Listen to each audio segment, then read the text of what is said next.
What's up, everyone? We will start at 6 p.m. sharp. 6 p.m. sharp. So be there in 4 minutes.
What's up, everyone? How we doing? Let's get the chat pulled up here. All right. Let me get it pulled up on this screen over here.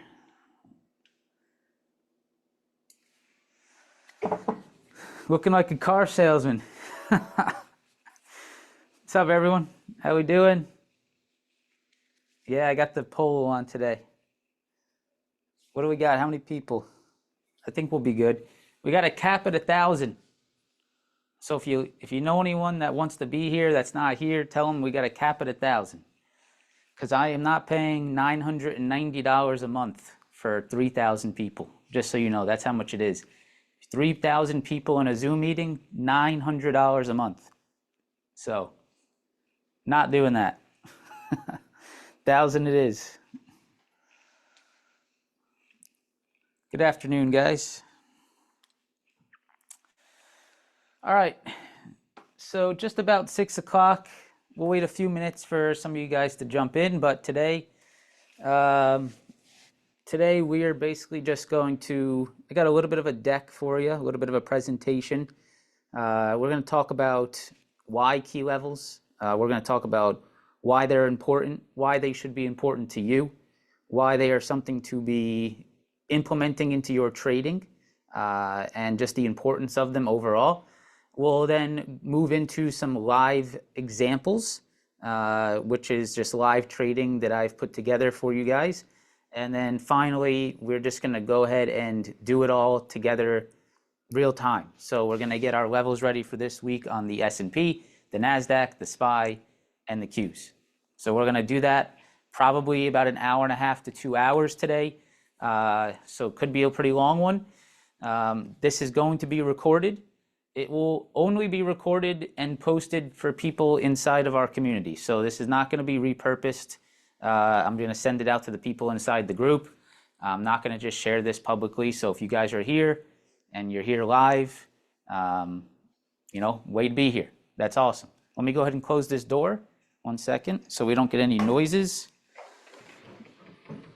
And we will be ready to go.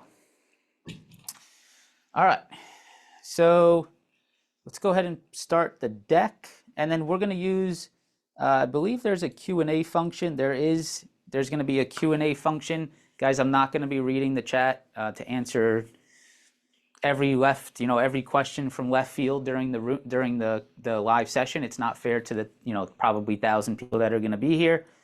So, if you got some random question, put it in the Q&A. If you can't figure out the volume or the we're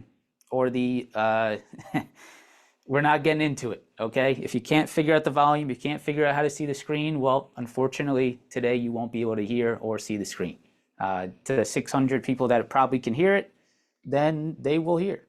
But to those that can't, they won't. So we're not going to do a lesson on that today. Our lesson is not how to put on the volume on a Zoom session. All right. So with that said, let's go ahead. I'm going to go ahead and share my screen. Basically what I'm going to do, I'm going to share my screen. If I have any little notes that I want to put down, I'm going to put them here on the whiteboard. Just anything that I want to refer back to or keep note of, I'm going to put them on the whiteboard. But pretty much we're just going to run through this deck to start our meeting.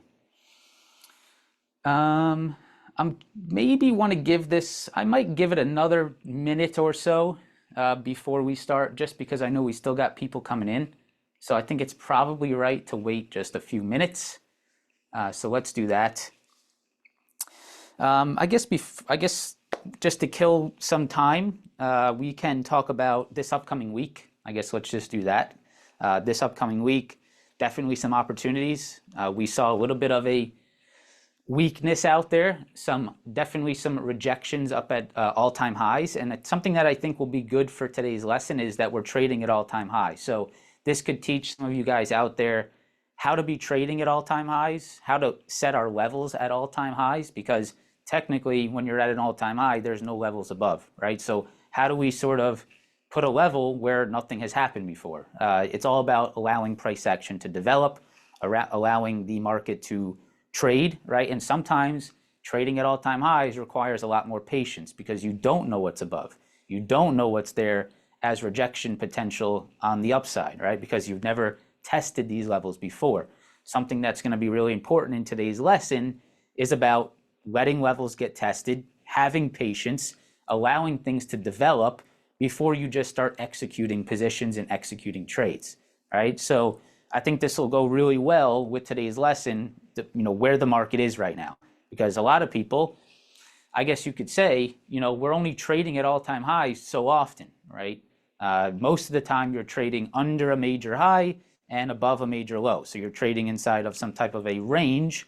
But as of right now, we have the gift and we are blessed to be having the market trade at all-time highs. Really, it is a blessing for those that invest. So it's 6:05. Let's go ahead and I'm going to go ahead and share the screen. See, we got another 100 people, and since I said that, so it's good that we're waiting a second. But this is being recorded. Let me make sure of that. Yes, we are being recorded. And with that said, let's go ahead and do this. Let's see, where are we recording? Okay, we want to do right here. We want to be right there. All right, perfect. So I believe you should be good. I believe you should see, let me double check. Yes. All right, let me just make sure this is working on my end. Perfect. All right, welcome. I've never done anything like this, so let's see how this goes. Typically, I'll just be sitting in this chair, feeling a lot more comfortable, talking about levels on a chart, but I figured let's try something new. Let's try to be a little bit more professional. Let's do a full webinar, right? This could be fun. By the way, I'm in an office. I'm in my room. I'm in a home office right now. So nothing special now, but maybe in the future, we rent an office space. We do these live. We do, monthly events. So exciting stuff. I'm excited to get into this type of education and just start to, continue to expand how I can give back to people that are obviously trying to learn how to trade. It's obviously something that a lot of people in the world want to do. They see the advantage of it. They see the freedoms that comes with it. But I'm someone, as you guys probably know, that also gives you the reality of the downsides of it, gives you the, tries to humble people into really what it is that we're doing, the risk that's involved, right? A lot of people forget about that, and a lot of people don't want to share that. But I think that's very important to make sure that you're someone that wants to go down that road, because to be honest, if you go down this road incorrectly, it's not very forgiving, right? It's not a very forgiving thing to take lightly. So, I want to make sure with my goal, right, my mission for doing these types of things and for free, you guys are here for free, is one, I genuinely enjoy it. I don't know why, but I do. Some people are just born to be, I guess, some kind of a teacher. So I do enjoy that. And two, I'm very passionate for what I do. I love the trade. I love teaching about it. I love waking up and doing it every day. So it's fun to talk about for me. I have no script here. I have nothing written. I'm just showing up here on this Sunday, just chatting. I mean, I'm going to try not to curse. You guys know I got a little bit of a sailor mouth at times, so I'm going to try my best not to do any cursing in this. But yeah, we'll make it fun. It's not going to all be serious. We'll have some fun with it. But yeah, you guys know sometimes I get in trouble for my mouth at times. So, all right, table of contents. So our content today is divided into really 5 parts. It's technically 4, but 5 is that live session. First, we're going to talk about why levels. Why are they important? Why should we be putting levels on our charts every single morning we wake up? Why is this instrumental? I mean, I do not go a single day without setting up key levels every single morning at 6 a.m., 6:30 realistically, with the insiders group. We're just screen sharing those levels every single morning, 6 a.m., 6:30 a.m. I do this every morning until around 7:30. So an hour every single morning. I feel naked if I don't do this. So if this is not currently part of your routine, you are falling behind people that are doing it. And I need you to, while we are on this I guess you call it a mentorship, but while we're on this webinar, whatever you want to call it, I need you to think about what I'm doing, what other people are doing versus what you're doing, right? And because trading is dog eat dog, just so you know. Trading is dog eat dog. If you lose or if I win, right, you might be on the other side of that trade losing. That's just how it is. It's a zero-sum game. So you need to be better than others. You need to be prepared as others. You need to be, as passionate and as serious as others. This is, you're going against people that are very serious and very committed. And if you want to succeed in something like that, you need to be equally as committed. Okay? So every single morning, I do this. Go through this analysis, go through all of my S&P, my NASDAQ, my SPY, my QQQ, all of the top watches I have, and I'm making sure that my levels are accurate and things that I can trust on the intraday to create my game plan, create my thesis for the day. So why key levels? We'll get into it. Number 2, we'll scratch the surface, guys. And I want you to make sure you know that this is scratching the surface, and it definitely will leave you wanting more, right? And that's just what it's going to be, right? I can't teach you all of this in 2 hours to where you're going to wake up tomorrow and be a professional trader. Obviously, we're going to be scratching a lot of surfaces today, but I hope that this at least gives you an idea of where to head and where you want more, or where you may desire more education in the future, or where you think you need to work on, right? That's really the goal here. Number 3, execution and executing around these key levels, right? We're going to talk about it. We're going to talk about how to think about it, the mental side of it. Why are they important? Why are these levels important? And how do we execute around them? How should we think about executing around them? Very important. Number 4, we'll jump into some live trades. So I think I have around 5 minutes of some live trades for us to just review together. Excuse me. And we'll just basically put it on the screen. We'll talk through it. I'll do a little voiceover over some decisions and some trades that I've taken, and talk about how the levels came into play and how they made me, right? How they made me do this, right? Why did the levels influence these trades?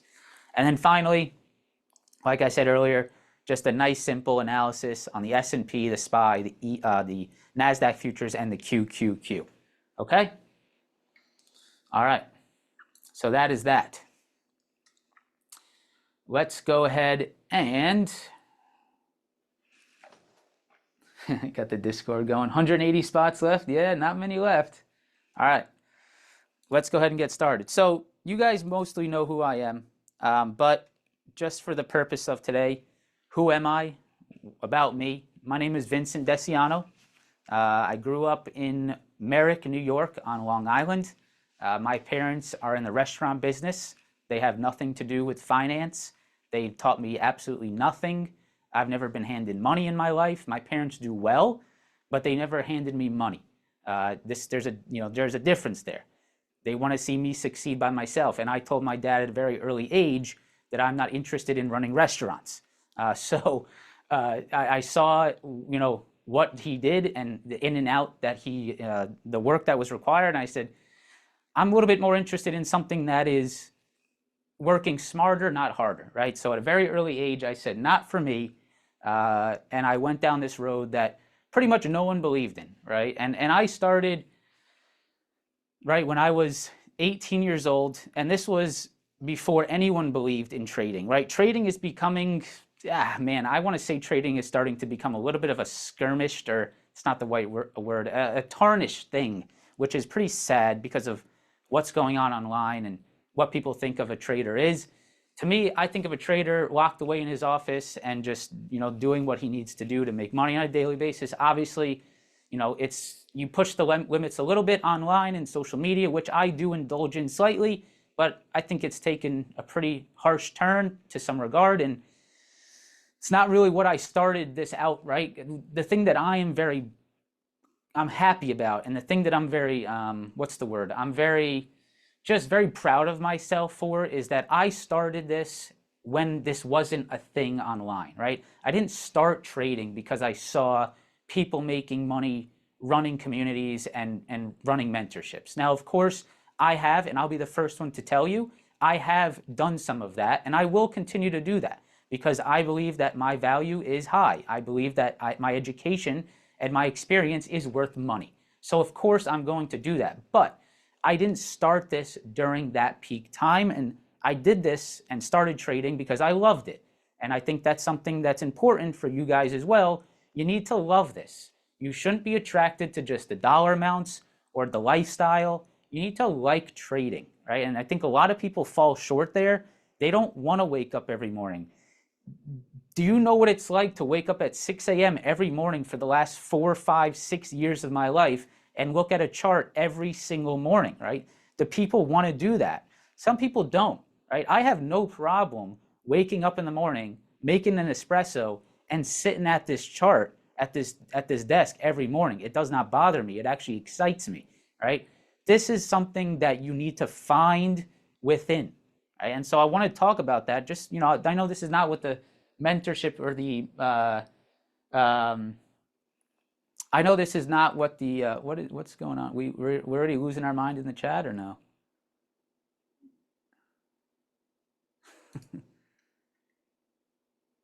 Oh, we're promoting. We have people promoting YouTube channels, and guys, just ignore them. People do some crazy things in the chat today. Just ignore it. Obviously, they're not going to get any love from that. So, anyways, I shouldn't even read that because now I lost my train of thought. Where was I, guys? This is the last time I'm going to read the chat. Last time. What did I just last say? Love what I do. Thank you, Gerpert. Thank you, Gerpert. You got to love what you do, right? It's very important, okay? And I'm going to leave it there. I think most of you know how I'm going to go about that and what I'm going to say next. So just leave it there. You got to love trading, right?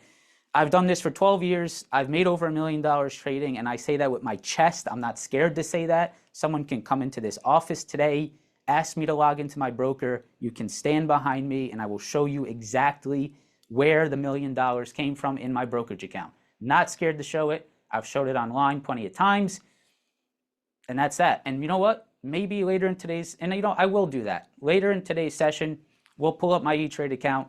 We'll do it live. How's that? All right? and I'll show you the time period of where I made $1 million in my trading career, right? And I don't do that to boast. I don't do that to brag. I'm not someone that's like that, but I want to show you that it's possible.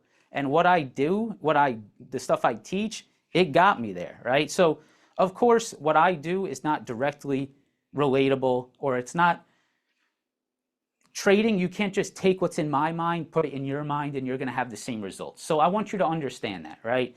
I can try my best to teach you what I know. I can try my best to teach you what I've done and from my experiences, but I can't just, you can't just take this information and have the same results. It's just not possible, right? But you can understand where to go, what's the right road, what's the road you should be going down, what's the proper education, what is possibly going to get me there with my own personal perseverance, my own personal desire, right? Everyone's slightly different. So it's like putting, a block into every block's different and you can't fit them all together. It's not possible, but everyone can tailor their story slightly different. Everyone can tailor what they look for slightly differently, but I think everyone can head to the same result in different routes, right? That's sort of how I think about it. Now, last thing I want to talk about here is my trading strategy, my trading philosophy, and my reasons for success. And so I think most of you probably know I trade the break and retest. That's what I trade. It's a very simple thing to be looking for, also with key levels, right? Price action, key levels, and the break and retest. The break and retest being the entry strategy, key levels being those areas on the market that I'm interested in trading, which is what our lesson is about today. And then price action is just a skill and experience, or it's something you will learn through experience as you trade the markets, right? And that price action, that little thing about price action, right? That is probably the most important part of trading that you will ever learn. The ability to naturally read price action is the absolute end goal for everyone, right? To be able to read candles, look at movement on the markets, and understand what is the next highest probability thing to happen is going to always be the end goal for someone as a trader. And a lot of you that watch me trade live on a daily basis, and you watch me do this in the Discord or on WAP, you probably know that we have some pretty wild price action reading at times, right? And it's just natural to me because I've done it for 12 years and I've seen things move after certain other things happen, right? So this creates this. This reaction typically creates this, right? How do you get all that into your mind? Because it has to be executed upon in real time. So it has to be sort of engraved in your brain. You can't be looking at a cheat sheet to then trade the market, right? It has to be in your mind as experience, as second nature. The only way to get to that point is to stay alive, right? So something to think about, right? How do we gain that price action experience? You got to stay alive. You can't blow up your account in a week and then quit trading. It's got to be something that you do for a very long time, right? My trading philosophy is to simplify your process, a process that you can repeat every single day. That's the same. I look for the same thing every single day. And if you're someone out there that looks for something random every day, something different, what's this news? What's that? What's this shiny object? What's going on with GMC today? Oh my God, we've had wild, all this random stuff going on. Is it a break and retest? Is there a key level? And what does the price action look like? That's what I need. And I'm going to execute upon that every single time. Okay. Now, last thing before we get into the meat and potatoes today is the reasons for my success. Number one, I believe I am risk conscious. Now, what do I mean by risk conscious? The first thing I want to talk to you about here is I want to give you an analogy about a puppy dog, right? A puppy dog, as you guys, I'm sure many of you have had puppies before, they are fearless. They'll go up to a full-grown grizzly bear and try to, bite its ankles and have fun with it, right? What is that? How does this correlate to trading? Newer traders don't understand the risk and the danger that they are putting themselves into, right? This is something that is just probably the number one reason for early losses in a trading career. You don't know what you're stepping into. You don't know the dangers, the risk, and the just malicious environment that you are stepping into, which is the stock market. The stock market is a full-grown 1,000-pound grizzly bear that is going to demolish you if you are a puppy dog, right? That's just what it is. And I think the only way you learn and you respect the market is you have to get pummeled, right? It's pretty much the only way. And that's basically the puppy dog growing up to be an adult-sized dog. You don't see adult-sized dogs going up to grizzly bears, right? They know, hey, this is probably not a good idea. I've seen this before. I know what this can do to me, and I'm aware of it. So this is a really good analogy, in my opinion, for what, that disconnect that some of you out there have as a newer trader. You just don't yet understand the risks that you're stepping into. But there's nothing wrong with that. You're not going to be able to learn that without going through some of the bad times, right? So I'm now risk conscious, and that's something that attributes to my success. And that will be something that contributes to your success. But hey, guess what? You got to do this for as long as someone like me. You got to be here. You got to keep showing up. You can't just fall by the wayside after year 2 and say, oh man, this isn't working. I wouldn't be here today if I did that, right? And so you got to really think about that. You got to think about that. Finally, I'm very structured. I show up on time everywhere. You guys know I do, every single day for the last, you guys know in the group, we don't miss a day. Going on vacations, not going on vacations is actually something that's not good, but I don't go on vacations. I'm a workaholic, and I'm just a very structured person. This definitely attributes to my success. You need to have that structure. Well, and then the final thing I want to say here is I understand that statistics win in the long term. And this is something that a lot of people struggle with. They judge their performance, they judge themselves based off of their daily P&L, right? I won today, I lost the next day, I lost today, and now I suck again, right? But I'm someone who understands that I'm trading a strategy, something that's repeatable, and I know I'm going to have tough times sometimes in the short term, but long-term statistics always win, right? If your statistics are positive and you're trading a positive win rate strategy, you're going to be profitable long-term. But it's hard for some people to accept that, or at least think long-term, because they're so short-term minded, right? So this is something that I'm very, open about, and something that I think has attributed to my success, okay? So hopefully this hypes you up. I hope it does. I feel like it hyped me up. I hope it gives you a clear picture about not just who I am, but what you need for success, right? And so today, like I said, we are talking about key levels. So that is right here. Why levels? And so on every slide today, we're going to have a little bit of a quote, and I'm going to read you that quote, and I'm going to talk about how it's relatable. And so the quote here is, levels are your decision-making guide. They help you identify high probability entry and exit points, right? You need a guide when you step into the market. You need to know where are you going to execute, or where are you going to execute your trade? Where is the spot on the market that I believe has high probability?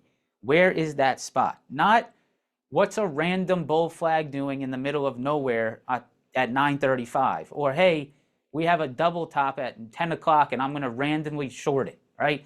These are not trades. These are random patterns that are probably not happening at any type of significant point in the market, and you're just trading in randomness, right? And so that's the first point here, reducing noise.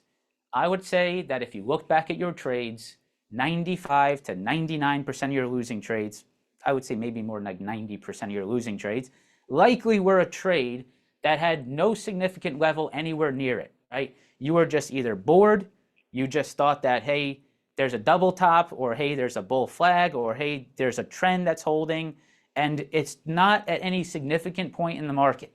There's no major previous rejections here. There's no major previous hold levels here. You'll look back and you'll say, why was I even trading there, right? And this is something that is very talked about, and I'm sure many of you know Lance Brightstein, very, very, rewarded trader, awarded trader, S&B Capital trader, very smart individual, and he talks about this all the time. 90 to 95% of what you look for or what you look at every day, especially you guys that are watching every candle print every day until 4 o'clock, I would say there is maybe 1 or 2 opportunities out of the 4 hour, or I guess the every candle until 4 p.m.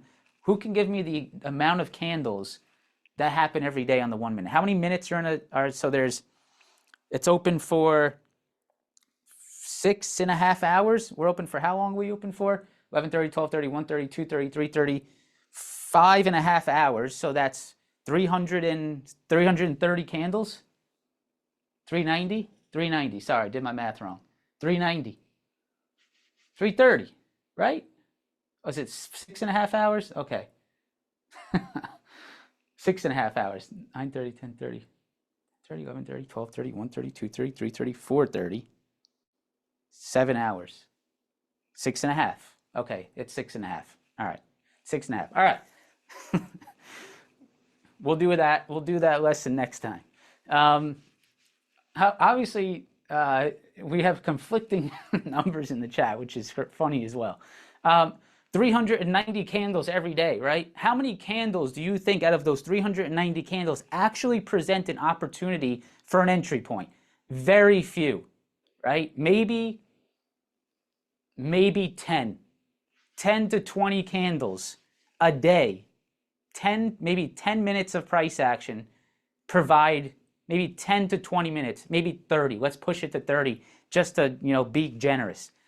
That's how many candles actually showed you an entry point on a daily basis. But, right, most of us are stuck watching every single candle that prints throughout the day, and then it just leads us to be doing things that just don't make sense, right? For some reason, I think that this is an entry. For some reason, I think that this is an entry. But is it at a key level, right? This is something I need you to really think about. This is what this is all about. Is my entry point near a key level? It's going to, if it's not, I'm not trading it. And this is going to help you reduce the amount of trades, reduce the noise, and stop you from taking random trades and boredom trades that typically end in losses, right?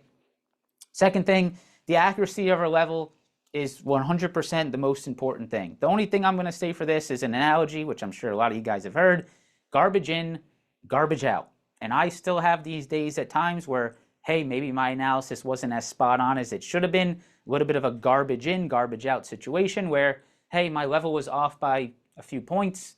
It made me lead to this decision, and it ended up being wrong. However, I'm okay with that, right? And why am I okay with that? Because I traded off my level. I traded off my analysis, and that's what you have to do. You have to trade off your analysis without fear, without hesitation. You need to do it, right? That's the only way you are going to succeed. You need to trade off of your analysis without fear and hesitation. That's the only way a high-level trader is, right? That's how they make money.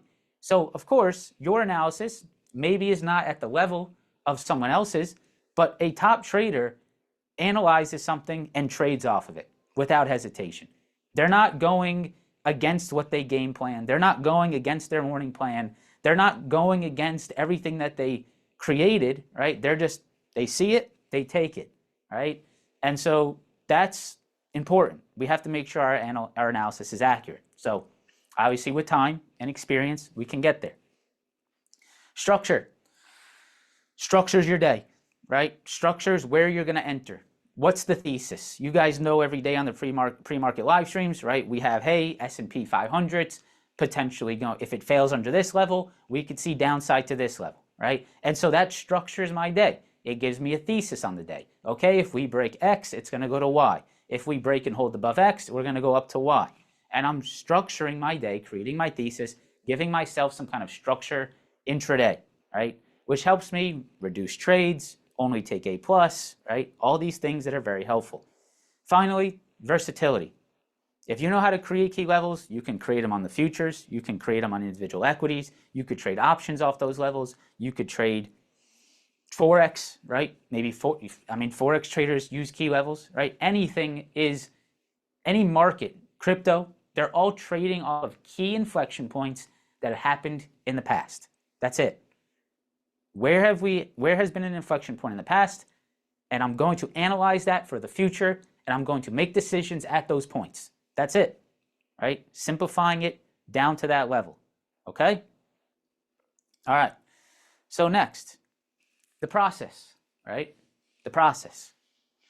Finding your level should be robotic, using the same process every morning. There shouldn't be a new thing that you develop every morning.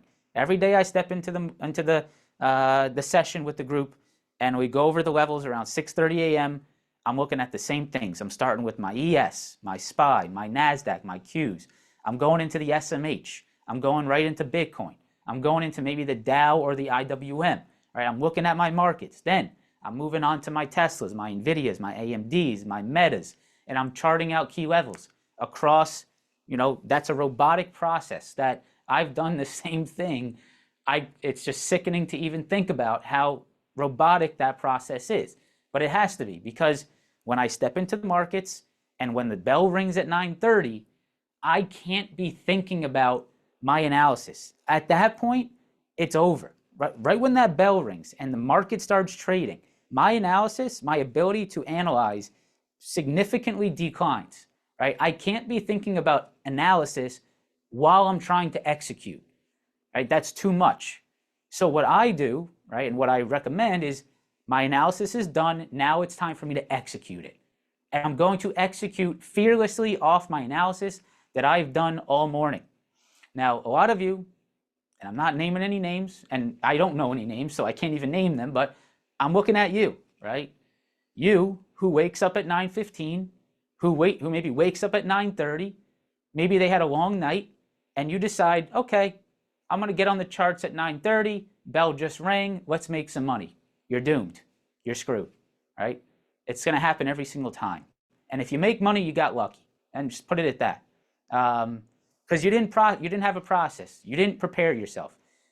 It's just not something that you can do, right? So we need to have this process that we develop and we do every morning if we want to be serious about this. And like I said, if you remember in the beginning of this session, I told you to think about what I do versus what you do, right? And think about someone that's done this and is successful at doing it versus what you're currently doing. Now, I don't say that to bring you down. I say that to challenge you, right? To make you think about, hey, maybe I need to do more. Maybe I need to commit myself more. Guys, I didn't get here by slacking off for the last 12 years. It's just not possible. So I know a lot of you committed, and I know a lot of you are very serious and maybe still having some struggle. But guess what? That was me too. I was very committed. It's not like I just started to be committed when I became successful.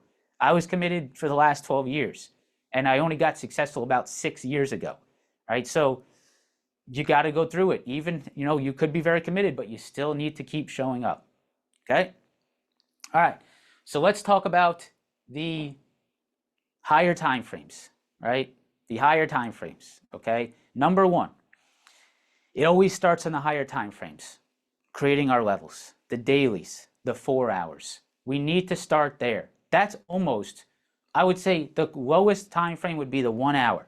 Daily, 4 hour, 1 hour, right? And here's where the board sort of comes into play. So let's just write that down. Daily, 4 hour, right? And the 1 hour. This is the lowest time frame that I will typically trade off of on a break and retest, right? Typically. Now, of course, guys, in this trading, there's outliers across every single market. There's trading outliers every single day. There's always going to be anomalies that happen intraday. There's always going to be things that go on. Vivi, please don't type in the chat. Type on the screen. Thank you. All right, hold on. We got people. Let me just turn off. Let me go ahead and turn off the annotations real quick. Annotations. Thank you. All right. Let me go ahead and let me go ahead and I'll just leave it. All right. So right? 1 hour, 4 hour daily. I'm always looking for these larger time frames to find key historical spots, and we're going to show you how I do that in today's session. Number two, multiple touch points, right? I think a lot of you guys know this. It needs to be something that has been tested, stress tested. It's been a spot that the market's tried to break 3 times, 4 times, 2 times, right? It's somewhere that is very clear that the market can't get above, can't go below. This is a key level, right? This is a key area, an inflection point. These are things that we want to look for on our analysis. And of course, guys, I think you're going to get the most, the most benefit when we actually do this live. So stick around. We're obviously going to do that. Clear reactions, very clear reactions. Not something that I'm going to have to, really look into and try to find where that spot is. I don't want to look. Excuse me. I don't want to have to look that hard to find my spots. If it's very difficult to find, it's probably not a good level, right? So if you got a chart that's sort of like this, and it's like, oh, like where's the level here, right? Where's the equal high? Well, I don't really have one, right? Like, where do I put my level here? One's here, one's here, one's there, one's there, one's here, one's there. I don't really know where that spot is. Well, guess what? It's not a key level, right? Don't try to find it. Don't try to put something on your chart. I think a lot of people probably try too hard to find a spot, to find where they think the market could react off of. Well, if the market is not showing you that it's clean and that it's happened very, systematically and very easily understood in the past, well, it's probably not somewhere for you to be trading off of, right? Don't try hard to find a spot. It should scream out at you, really. Key levels should be very easy to find. It should be something like, hey, we had previous double top highs here that turned into perfect double bottom lows, right? And so here's my zone, right? Previous highs into lows. Very nice. Perfect, right? I know exactly where this is. Let's call this is like, I don't even know, 580 on the Qs or 580 on the SPY, whatever.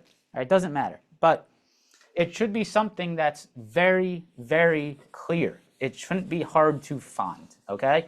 So very important, something I want you to think about when you're finding your spots. Finally, we have to trust it, right? That's really it. We have to trust that history is going to repeat again, because that at the core of it is what I do when I trade. I trust that that level is going to react again. And there's nothing that's going to tell me if it is or not. But I can tell you more times than not, you'd be shocked, right? You have a previous double top high that turns into a low. And guess what? The next time you come down to it, you probably bounce off of it. But a lot of people have a hard time trusting it. You have to trust that history is going to repeat again. It just happens all the time. And also, your price action reading and your education of knowing price action will tell you what's going to happen at that spot, right? We don't need to so much anticipate, but we have to know where we are going to look to execute, right? So let's say, for example, let's get our black marker out, right? We know, hey, this is my previous double top, and I'm going to look for a break and hold above this level, right? I'm going to look for a break and hold above this level to long the market. Well, hey, at least you know, right? This is where you're going to execute, right? That's my area of interest, right? Because that's where my key level is. I know that on the 4-hour chart, we have some previous major rejections there. And now this is my area of interest. This is where I want to trade. This is where I think inflections will happen, either another rejection or a hold and breakout above. But at least I wasn't stuck trading in the middle of nowhere this whole time, right? You weren't stuck trading down here as the market was chopping around doing nothing. You weren't going to chase longs above here, right? You know where your spot to execute is. And that's what key levels does for you, right? It sort of shrinks the areas that you're watching, and it makes sure that you are only executing at the top and most important spots, all right? So that's really something I wanted to get across there. Now, let's talk about the 3 P's of trading key levels. Now, before we do that, let me get a sip of water, so bear with.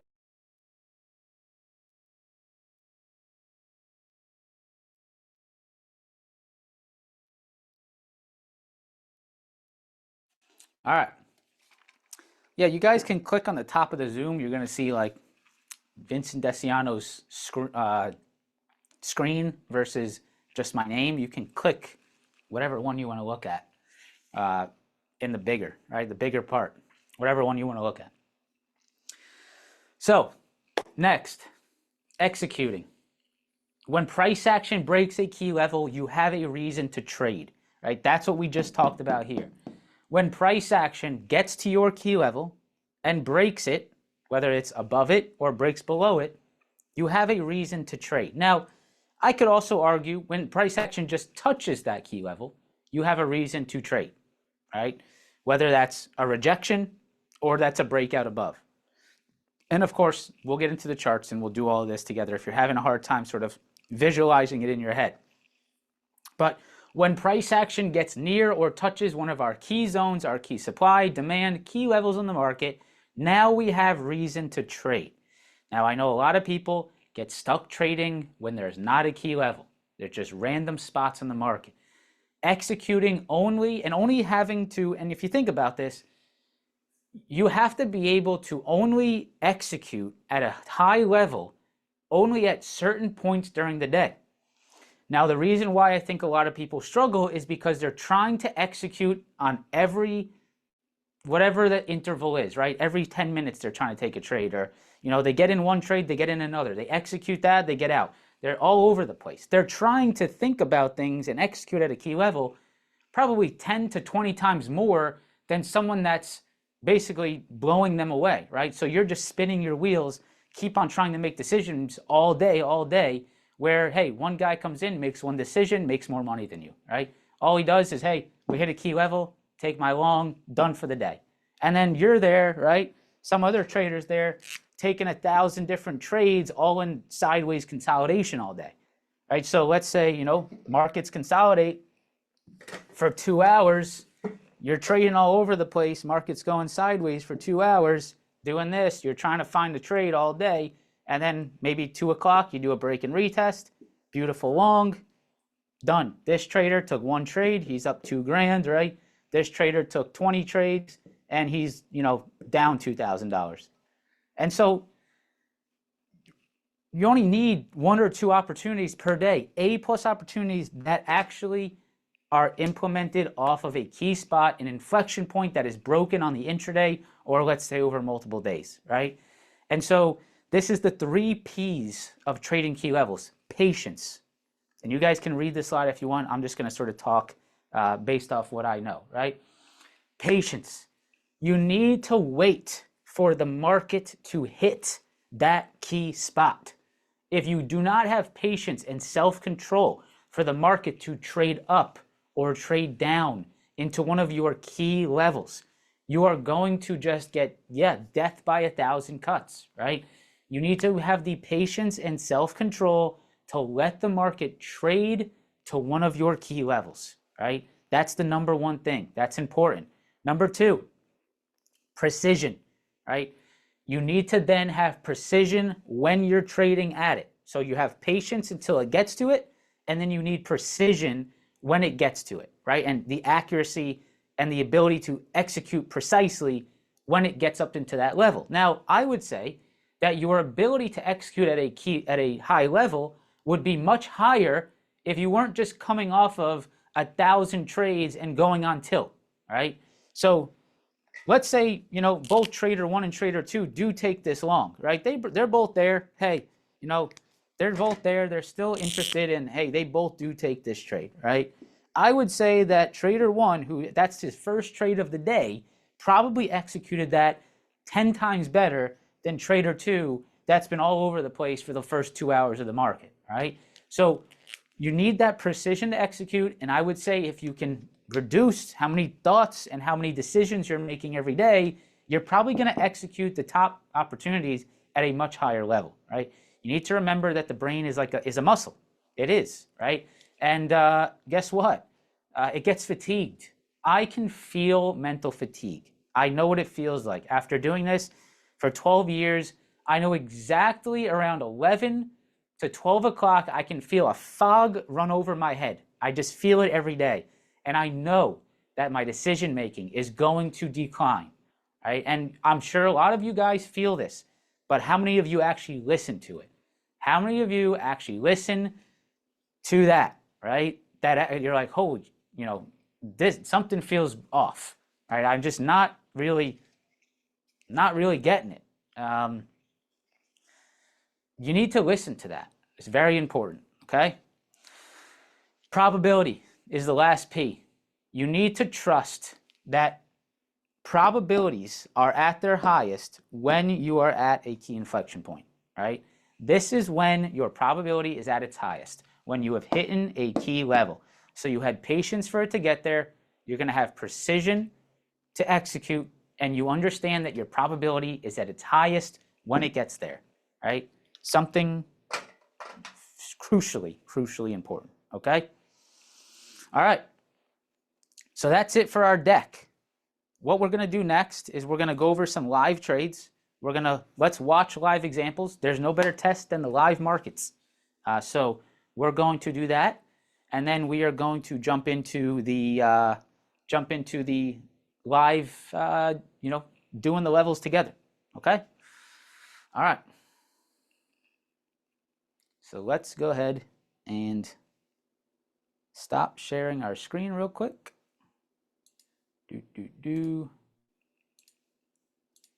How the hell do I take it off? Right there. All right.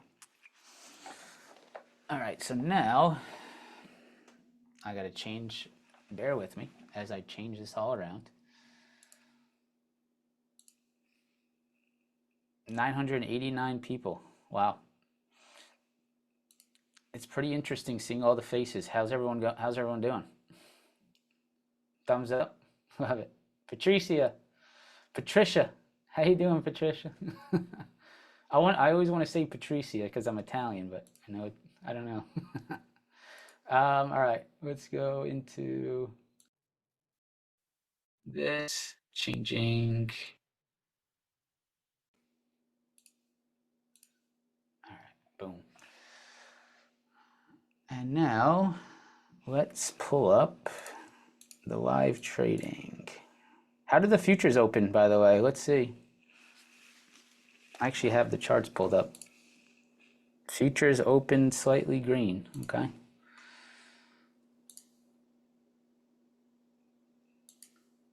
We're gonna do it live. All right, so let's bring this over here and let's pull up some live trading now. There we go. All right, so we're gonna run some live trading. I hope that you'll be able to hear it. I'm just gonna put my volume up and I'm gonna play, and really, probably not that important that you hear it actually, but I will talk through my decisions at every point during these trades, okay? If Apple can show us like a crack candle under this level, I'd get interested quick. All right, so right there, I'm looking for Apple to break 205, 205.50. Now, I know this is an important break because of what? This is a level that I have analyzed in the past, and of course, these are just going to be quick live examples, so of course I wish I could go back and show you why this was an important level, but you can see here on my chart, right? I have levels that I have analyzed in the past, and I know, hey, if this level breaks, it's going to influence downside. If this level holds, it's going to potentially bounce, right? So I'm coming into the day and I know these things. These are very important to understand for me as I step into the day. And I know it sounds rudimentary for a lot, but it's the truth, right? This is really where I'm making my decisions off of. So I see Apple, right, break this 205.50 level. Apple just cracked. Right here. So I just got Apple to break it. Very tempted on Apple here. And I'm starting to watch now, can Apple start to show me rejections below that level? So everything is being based off of 205, right? That's the only thing I'm looking at. I'm not looking at anything else. I see that Apple has tried to hold 205, tried to hold 205, tried to hold 205, tried to hold 205. And now I think a lot of people misconstrued this for, hey, it's, we've held here for 8 minutes, right? Guys, this isn't different. This is not just a 8-minute intraday hold that has broken, right? This is a 205 level that, of course, I wish I could show you, but take my word for this. This is a major 4-hour level that has been very clear on larger time frames that needed to hold. And now on the short-term time frame, I am seeing it break where it previously was trying to hold. Right? And so I think what happens to a lot of traders is they look at random candles throughout the day, let's just say like a SPY chart at random areas on the market, and they think that, yeah, we held this level for 8 minutes, so now I can trust it, right? That's not the same as we held 8 minutes above a 4-hour or daily chart support level that's been holding Apple up for months on end, right? There's a difference there. And not just in this example, but in examples across the market, right? I'm watching SPY on the 1-minute chart at 10 o'clock and I see it's held the same level for 10 minutes, so I'm going to go long now. That's not the same as the ES or the SPY has traded down into previous all-time highs. This is a major, major spot, and now I know I can trust this, okay? So just sort of something to think about. You have to make sure that the levels you're trading off of are actual major spots from larger time frames that we watch reactions in the short-term time frames, right? So I start to see Apple fail this level. All right, guys, I'm short Apple. And right there, I short Apple, right? Bam, I'm short Apple. Stop loss over 205. I'm risking $1 on the underlying. There is no hesitation here. There is no hesitation here. There's no, oh, I don't know. I don't know if I should trust myself. I don't know if this is going to be a good trade. It's my major level. It's broken. It's held below it. I'm in the trade, right? And I'm accepting that I'm accepting that the probability in my mind is it should go over under this level. I know it's a major level. I've seen price action reject it, and I'm taking this trade. Now, of course, as you guys know, I am very open to potentially getting faked out, right, on some kind of pop candle right back above. That's the risk I take. But you're not going to catch this trade, right, if you don't execute upon it, right? And so stop over 205. I put that stop over 205. Apple pretty much just continues lower very quickly for quick and early start. Well, I think over 20%. Let me man, for sure. Oh, baby, there it goes. Taking more off on that. Sorry about my antics. Short spot. All right, so I think that was, let's see if I have the percentage up. It should show here quickly. That was 24% right there. So bam, 205, key level, hold below it. I'm short, I'm trusting my level. I have a stop above, and I get a quick move in my direction, scaling out of that trade, taking profits. I know this looks, it's one example, right? And you guys know, I know in your head, you're thinking, oh, I've seen that plenty of times. It bounces right up. I take a loss, and I understand. I agree, right? That happens. But this 24% trade is not catchable without trusting your levels, executing your plan, executing without hesitation, right? So let's go to the next trade. Same exact concepts right here. So right here, I have a major $544 level on the SPY this day. This is a level that clearly I have analyzed in the past, right? And I see, so you can see right here, you'll hear it, let's hear it. Up on that. Listen to my, I'm short SPY, 543. Listen to the lack of hesitation in my voice, right? The lack of hesitation and the pure confidence in your analysis, right? And I just want you to remember, I'm not boasting or bragging around about my trading performance. That is not why we're here. I'm not here to show off my trading performance. I'm here to show you how I just mindlessly execute these key levels because I trust what I'm looking at, right? And I think this is a very big problem for a lot of people is they just don't fully get to the point of trusting their analysis, but you have to do it. And I've done that for a long time, and I've taken hits from doing it. I've taken losses, but at the end of it all, right, I'm sitting here 12 years later, and I realized that I just needed to keep analyzing, keep learning how to create these key spots in the market.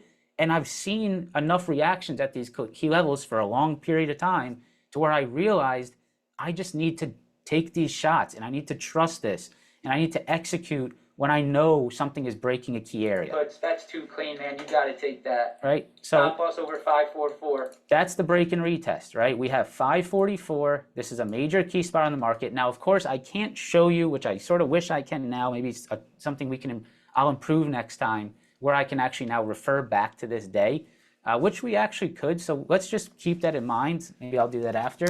This is April 3rd. No, that's not April 3rd. It says from date. Maybe it is April 3rd. Hold on, let's see. Well, I'm taking the April 4th puts, so actually, yeah, hold on, it is April. Yeah, look at my alert filled. April 3rd. All right, hold on, let me write that down. I'm going to write that day down. Maybe we can refer back to it later so we can see why 544, right? But 544, we break and we hold below it. That's a candle. That's a rejection. That's a rejection. Most of you guys probably know the break and retest. This is not going to be the place to learn about the break and retest today. I hope that you probably already know a little bit about it. If you don't, YouTube, Discord, whatever you please to learn it. I make videos about it all the time. But we have 544. We break below it. We hold below it. I'm looking for a short. My stop loss is over 544, right? Because I know this is not only a hold level intraday. This is a major spot on the market from the past. So let me just quickly see if I can find this, because I think it will really be helpful if I can just quickly do this. If not, I'm not going to spend too much on it. Let me see if I can quickly find 544 on the SPY on April 3rd. Let's go back really quick. April 3rd, April 3rd, April 3rd, April 3rd, right around here. April 3rd, 546. It might be one of these lows. Let me see if I can go real quick. I don't want to spend too much time doing this, but let's go here, time frame, range, custom, April 3rd. Let's go April, let's go like the 31st to the 4th. Let's back like another week actually.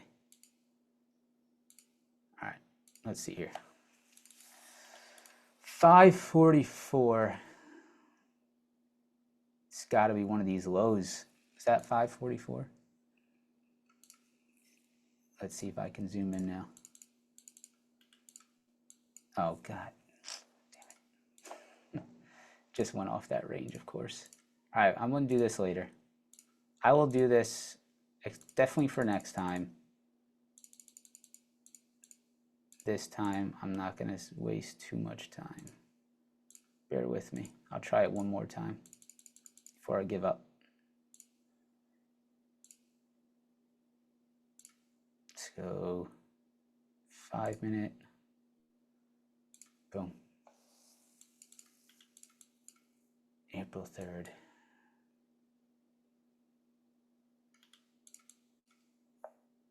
Is that previous day low? Yep, there it is. Right there. Look at this. There it is. That's pre-market. That's after hours lows right there. Look at that. 544. So I have a break and retest below this previous day low here. Right in here. 544. Looks like right here. When did I execute this trade? 10:08. I mean, we can perfectly see this. Look at that. 10:08. It's right here. This was the trade. Just found it right there. So I know, hey, we broke below that low, right? This is a major spot. I know this from my analysis. This is a previous low. And now I'm going to look to see if a hold below this, a break and hold below this turns into more downside. And there you go, right? So that was right here. I trusted it. Took that short. Stop loss over 544. Now this is actually an interesting trade because I add to this. So let's watch this together. I'm all right if I get picked out on that, man. That looks way too clean. So it starts to work for us. All right, a little bit off there. We're not going to talk about scaling off in today's session, but SPY put's looking good. Just trying to grind it a little bit. I think it goes against me slightly. Huge trade. Oh, maybe it doesn't. It just goes right for us. Sorry about the clapping. Here we go, guys. Done. 15K. All right, so that one was just super. That one was just super quick. I think I do have one that goes against me, and I add to it. So again, we're here to talk about key levels. There's a key level breaking and holding below, and I know to execute here because I've done my analysis. Why didn't I execute here or here or here or here or here or here? Why did I know to execute here? Because I have my key levels, and these key levels go from these aren't created intraday, right? These spots are on my chart when the market opens. Okay. This one is just a Palantir break and retest of 91. This is another key level. So previous high a day, right here. Pretty good there. I'm seeing previous high day reject. I'm still gonna wait for a clean 91 though. And I have 91 as my key spot. That's my key level. All right, guys, I'm in Palantir puts. Stop loss. So the second I see any price action reject that key level, I am giving it that 91 rejection and that previous high day, and I know I have confirmation that we're under previous high day, and I know we have confirmation that we're rejecting my 91 spot. So I'm taking my short, and I'm giving it space up to that previous high day. That trade pretty much works out. That's 100% trade, right? So right here, you can see we're up 93%. It will push up to 100%. Why did I know to execute here? All right, 91. This is on, let's see. This was on February 27th at 9:48. Let's just go to that. February 27th at 9:48. Let's see what 91 is. Why was I interested on February 27th on Palantir 91? Can you believe Palantir was trading at 91? Probably should have just bought shares that day, huh? Let's see. February 27th, 91. This is not Palantir. This is still SPY. February 27th, 91. I think it was a fail back under this pre-market high area and these previous highs. So right here. So 91, I can see here, right? At $91 per share, I have rejections, rejections, rejections, rejections, rejections, right? Look how easy that popped out at me. That is not hard to find. I can see 1, 2, 3, 4, 5 times we failed this level. Now I can see the next pre-market, the next morning, what did we try to do? Holding, holding, holding, holding, holding, right? So in my mind, right, if I see Palantir, I can either look for it to bounce off 91, or I can look for it to fail and reject under 91. But I know that 91 is where I want to trade. I don't want to trade at 92. I don't want to trade at 93. I don't want to trade at 90, 89, 88. I want to trade only at where the inflection point of the stock is. It's clearly here, it's clearly here, it's clearly here, and here, and here, and all right here, right? So I only want to trade here. I don't want to find myself taking random trades not at this level. And I know a lot of you guys probably who watch me trade live, once a trade is too far past the level, I'm not taking it. It's gone. The trade is over. It's no like, okay, yeah, we broke 91. We're now at 89. I'm going to short now, right? That trade needs to be at or it needs to be very close. And I would say within 50 cents. Now, depending on it's hard to say depending on the underlying, but you need to see a reaction at the key level, at the key zone, and you need to execute upon it. If it's too far gone, if the move is done, and for example, this would be a great example here. If that move is gone, the trade is over. So you can see, right? This is my trade. This is that day. This is the fail right here. Right here on the I guess 2-minute chart. This is what it looked like right here. This is that day, recording of that day back from February 27th. I would say that here, right? Let's say like right here, this is Pat. This is gone. This trade is over. You needed to execute here, at least with what I do, okay? And I want you to, and I'm teaching you what I do. Now, of course, it's up to you guys, and I know it's not for everyone. You need to know, is this something that's good for me, right? These are quick executions, quick money, potentially quick losses, but it's very lucrative, and I think you guys probably can make that decision for yourself. I'm here to teach you what I do, all right? So you can see, I would say within 6 minutes, that trade is over. That entry is no longer good. Why? Well, my target here, which you can hear from me, you'll hear in this, right? Let me just play this out. My target is previous day lows, which is down here. And so if I'm taking an entry, let's say this is my stop loss, and this is my target down here at previous day lows, and I'm taking a trade right here in the center of this, guess what? My risk reward is 1-to-1. That trade's not a good trade. So I need to, one, have my key levels and trust them and execute without hesitation. And if I hesitate too long, guess what? The risk reward declines by the minute. And so let's go ahead and play this. Break and retest 91.50. Right there. Very clean. Giving it a try. I think I talk about my target here. Looking to trade this down into yesterday's lows, which is around 80, right around that 88 spot, okay? A little more off. So taking 15%. Some off into the wins. Beautiful trade, man. Yeah, still got some runners on Palantir. Oh, Netflix is under 985. It's exactly target to target, man.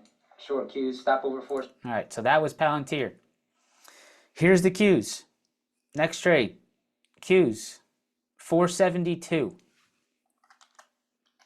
Previous low.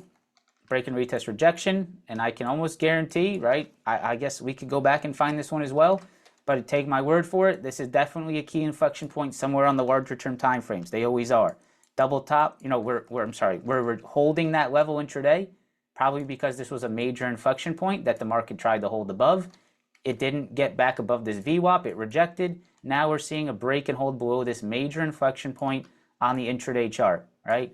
You're starting to see 1, 2, 3, 4, 5, 6 2-minute candles. That's 12 minutes of price action holding below a key level. There is nothing more than I need at this point to at least give this a chance, right? I cannot be scared to execute upon my analysis right at my key levels. 472.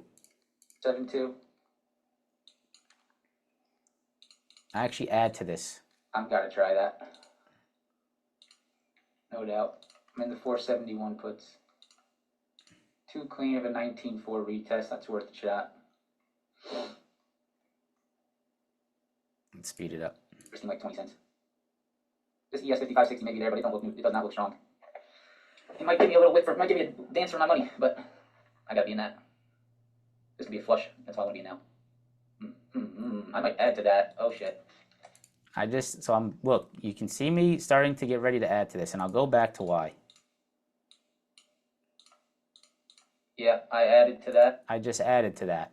Why did I add to that? Well, I got another candle that's showing me another very bearish reaction at my key level. Again, price action reading. Not something we're going to get into today. I'm sure a lot of you guys know what to look up and how to learn that. Obviously, there's countless things to be talking about here, but 472, that was my key level. What did I see again? I saw another failure at that level. Another confirmation that we're rejecting that spot. I'm entering more fearlessly. Oh my God, that has to go. Give me one. And I'm just waiting for it to flush lower. And I'm just trusting that it will, because it's staying under my key level. And you can see there it goes. All off of this. Trusting this. Why am I believing in it? This. There's nothing else besides this and this, right? Just this. And what is this? It's a key level. That's the only reason I'm in it. That's the only reason I'm holding it. That's the only reason I'm confident, is because for some reason, this day, I can't tell you why, right? We'll go back, but I can't tell you why right now, watching this, old live trade, why was 472? It probably was a previous major low or a level we found on the 4-hour. Clear previous highs that were failing back under, right? There is an inflection point here. And I am trusting that it will continue to stay as a rejection point after seeing intraday price action fail that level. How do I trust it? I just simply have to trust my analysis and trust my key level, right? And that's what gets, right? That's what you get. That's what I get. I get paid off from that trust in my analysis, right?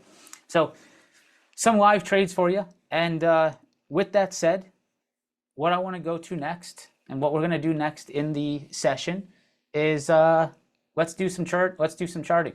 So probably the moment that a lot of people have been waiting for. It's around 7:11, so we got probably about another 45 minutes, I'd say.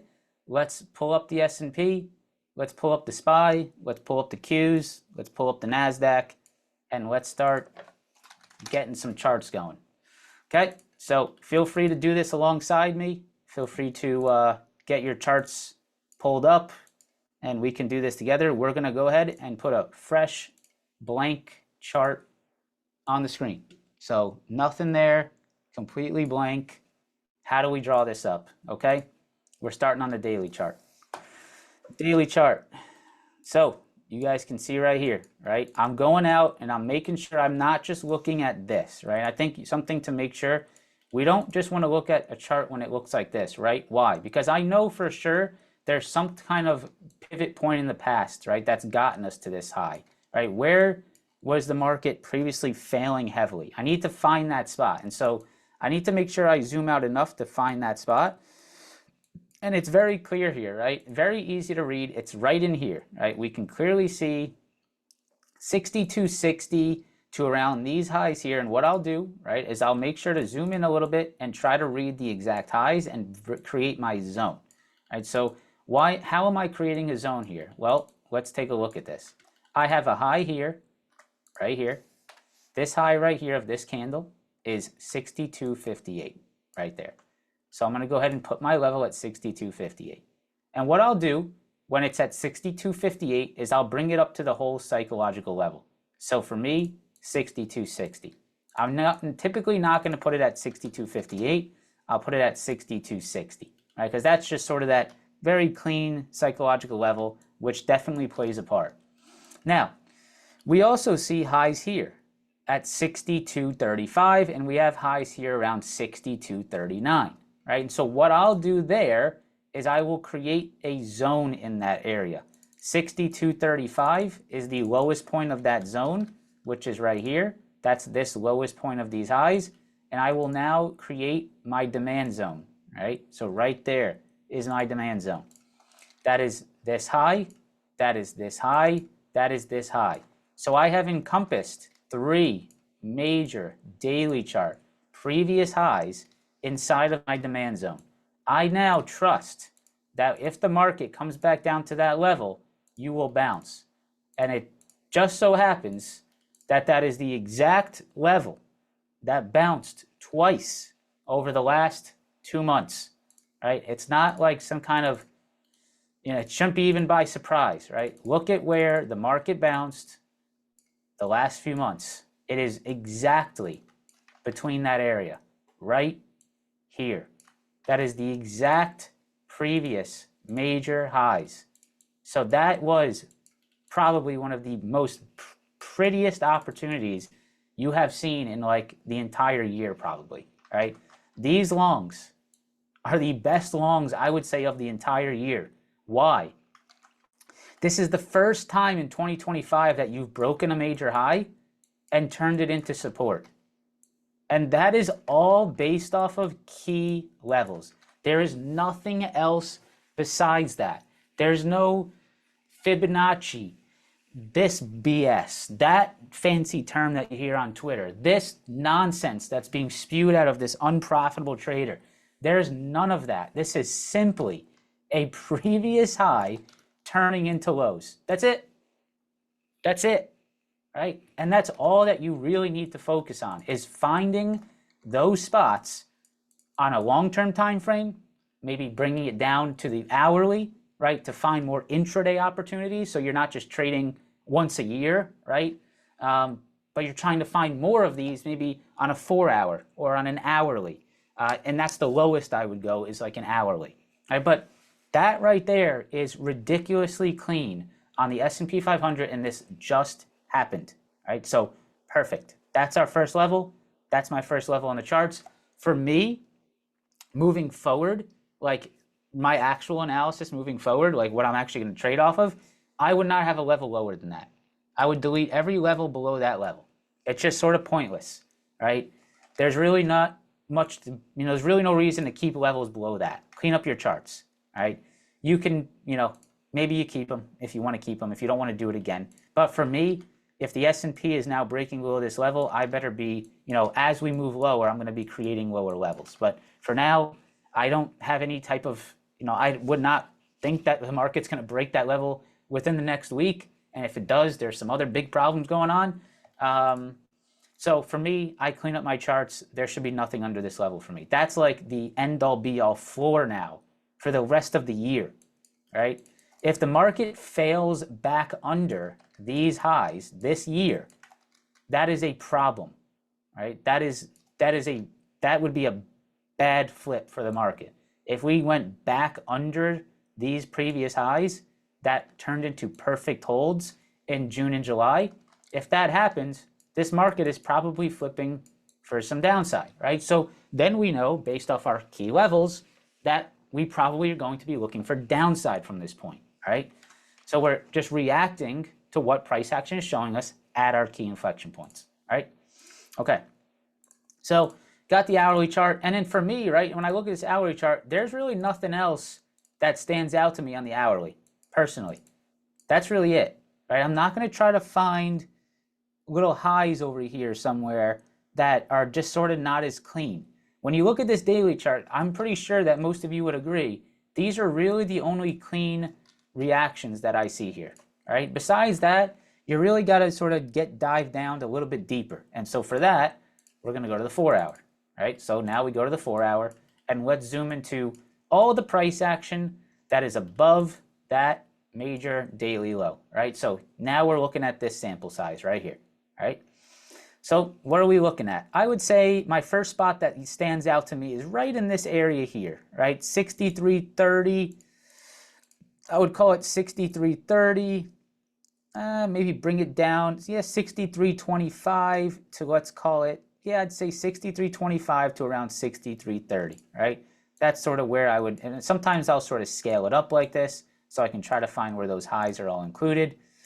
And if I look at this, it's not perfect, but it's pretty much there. 63.30, 63.35, all in this area. And what I'll do sometimes is I'll drop this down to the hourly to try to see if I can fine tune it a little bit.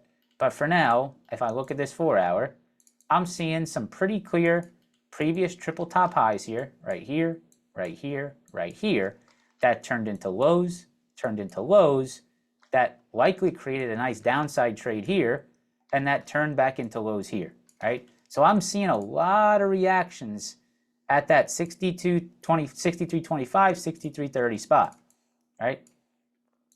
So I can see, right, rejection, rejection, rejection, hold, hold. This was a nice, right?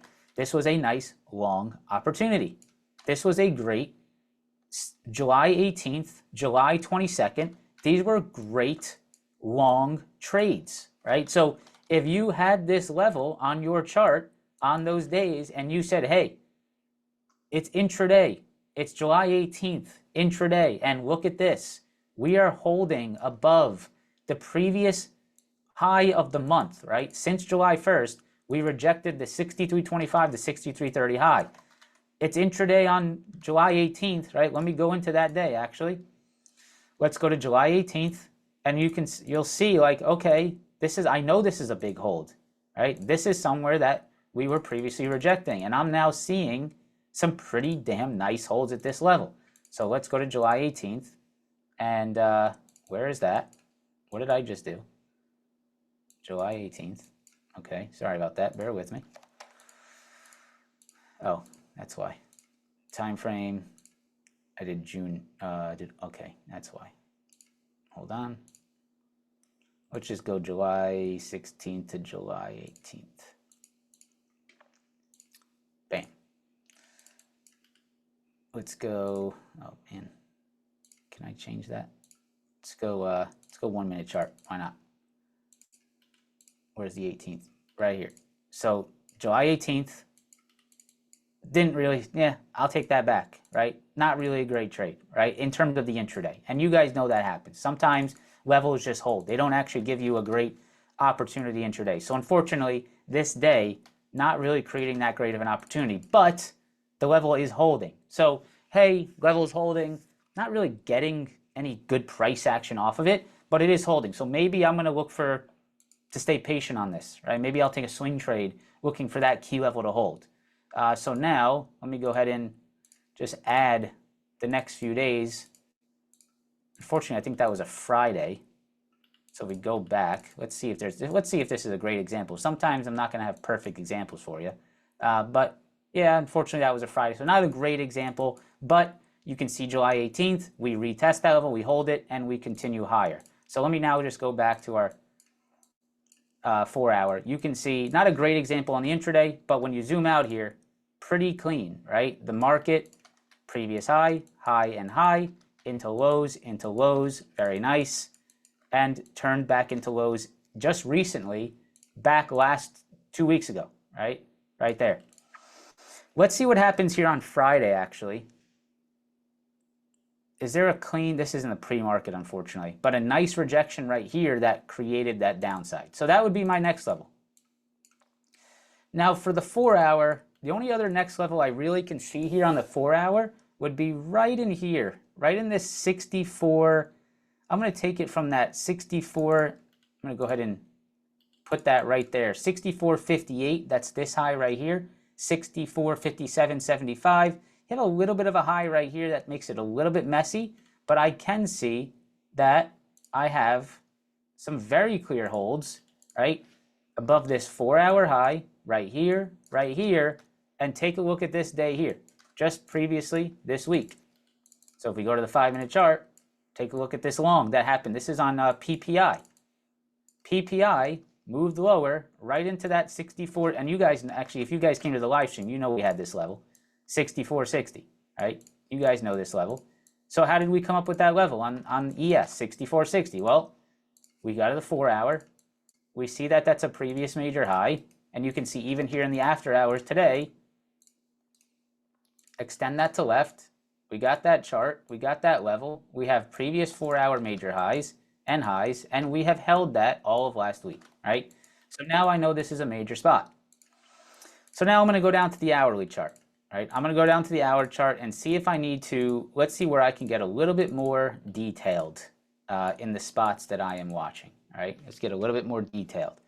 So I have my 63.30, that's from my 4 hour. Let's see if that needs to be cleaned up on the hourly chart, right? So what I'll do is I'll go to the hourly, see if it needs to be cleaned up at all, see if I need to include maybe a little bit of a wider spot, right? And sometimes I will, right? Sometimes I'll say, all right, probably should extend this maybe to this high here. Make sure I'm encompassing some of these previous highs. Make sure I'm also encompassing some major lows, right? So actually, when I look at this on the hourly, I actually remember this spot. When we go down to the hourly chart, we can see this. See here, here, here, here. This was a wild time in the market. Look at all these rejections right here. Look at all these rejections, rejections, rejections. This is the Deca high. Yeah, that's right, Ty. The Deca high. I remember that. That was 63.10, 63.12, right? So what I would do in this situation, personally, is I would include this entire area. Now, let me go ahead and talk to you a little bit about this, because I think this is an interesting concept. Why include this entire area, right? Now, you know, you can understand why in terms of the key levels, right? Because you have major highs here and here and here and here and here that turned into lows, right? So that 63.13 spot, pretty big. Also, highs, highs, highs, and then you can see this little low right here, 63.35. So why include that entire area? Now, this is something that I want you to think about. I want you to think about levels to a certain extent, they need to be correct, right? They need to be proper. They need to be where previous rejections come into play and where you know that there should be reactions in the future. Now, the other thing I want you to think about is creating your levels to properly game plan your day and to create a thesis, which is sometimes individualized, right? Sometimes your levels should be slightly different than mine, possibly depending on your trading style, right? So I tailor this because of what I think and how I want to react to that action. So what do I mean by this, right? What do I mean by this? What I mean by this is that I would not want to find myself shorting below this high, right, into these highs here. I would not want to do that. Now, why would I not want to do that? Well, guess what? Look what happened to the people that did that. Look what happened to the traders that shorted on a break below these highs right here and right here into these highs here. They got faked out. These are both fake outs, right? Because a trader is shorting these highs into the next major high, which is very close to each other, right? They are very close to each other. And think about levels as gravitational forces, right? So as you approach a level, you're going to start getting the gravitational field of it. You're going to start feeling the zzz, right? It's going to start vibrating. You're going to start getting orders coming in. And I use these simple terms to try to, make you understand it. But what it actually is there's orders that are all piled up as you approach that spot, right? So it's not at exactly 13, 15, 16, 17, 18. There's orders piled in. They're layered as you approach that major demand. All right, so do I really want to short under this high into these highs, being only about 15 points away, call it 20 points away? But I know it's not actually 20 points because I know it's going to start picking up demand or finding orders before it gets to exactly 13. So really, it's like, do I really want to short, this 5 to 10 point zone as you approach this previous major? And I mean major, like look at how many times this failed here. And so to me, I would not, right? And so what I do there is I keep the whole zone green, right? So what does that tell me intraday?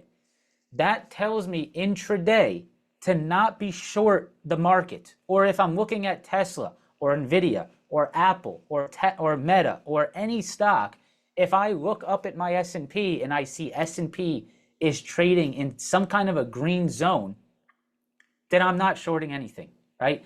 And I don't need to know if that green zone is accurate, and I cannot try to find if the ES is in demand at that moment. That cannot be done at the same time. That has to be done in the pre-market. That is my analysis. That is what I approach the day with, right? I already have that zone. So if I'm walking into the day and I'm seeing the ES trading in this green zone on the 2-minute chart, I'm like, hey, hands off shorts, right? We're not shorting the market. We're not shorting Tesla. We're not shorting Nvidia. We're not shorting anything. The ES is in demand. I don't know, right? And I'm just going to trust that. And I know I can trust it because I'm not doing terrible analysis in the morning, right? I'm spending 2 hours every morning setting these spots up. So I know I can trust if the market starts trading into that spot, I am not shorting, right? So you're creating a easier day with your pre-market analysis and your ability to create key levels, right? And you'll actually know, hey, ES is in demand, NASDAQ's in demand. I should not be looking at this potential Tesla fake out, right? Maybe Tesla's like at the low a day and you're like, oh baby, I can try to short the low a days here. Break and hold below low a day, I'm short. Then you look at it and you say, all right, hold on, where's the S&P? S&P sitting in major lows. If that S&P holds, Tesla's gonna bounce heavily, right? And so you know this because you are game planning with these spots, right? You have them on your chart. So that's sort of how I think, that's what goes on in my head throughout the day. That's what's going on. And I'm creating those ideas and those theses off of my key spots. Okay. All right. So next spot. All right. Let's keep going. Let's keep going in more detail. Let's start looking at some areas in here, right? We know we have major previous highs here. We have these lows, right? We know we had major previous highs back there. We had these lows. We have this low here. We know that if the market trades down into this level in the future, we're going to have some potential bounce opportunities, right? We know that. We also know 62.60, 62.35, and I'll also do something like this, right? I'll go like this, and I'll go previous all-time highs. So I know, hey, I know this is a big spot, right? There's no way that I'm not going to be, I'm not going to be looking to short the market if we're trading into 62.60, right? That doesn't make any sense. So that's, I already know that. That's the thesis because of my key levels. So let's go to the next spot. And I'd say that the next spot that I think is very important and something I want to go ahead and talk about is you want to be watching major moves, major highs and lows of like news-induced levels. So CPI highs, PPI highs. These are important spots. Now, I remember Wednesday, this was Meta and Microsoft earnings, and this was FOMC, right? So these are spots that I will typically make sure I have on my charts. So you can see that this FOMC low was around 63.66. And I would say I wouldn't put it exactly 63.66 because I can, if I put it there, I see how it's a little bit messy right here. So I'll actually move it up where it actually makes more sense to me. And to me, that makes sense around 63.75, right? So I can see right here, 63.75, right there, right? I have a major high. I have a high here and a hold. I have a low. I have a high. I have a high, a high, a high, a rejection high, right? I have a move above it after it got above, right? And if I keep going over, holds, holds. And so I know, all right, if the market moves lower in the near future, I am absolutely watching 63.75 and possibly, right, to create a little bit of a zone there. I would say 63.75 is probably the right, but maybe you bring it down into that FOMC low, right, to give yourself a little bit of a low. So you have this low from FOMC, that's 63.66, and you say, okay, anywhere between 63.66 and 63.75, I'm going to be careful of the market bouncing because what have I seen there in the past? I see a previous high, I see major lows, I see rejections, highs, lows, lows, right? Look at how on this day right here, this low turned into rejections and kept the market lower, right? That's a perfect rejection of a key level, a great inflection point trade right there. Beautiful. Okay, so we have some good levels marked out already.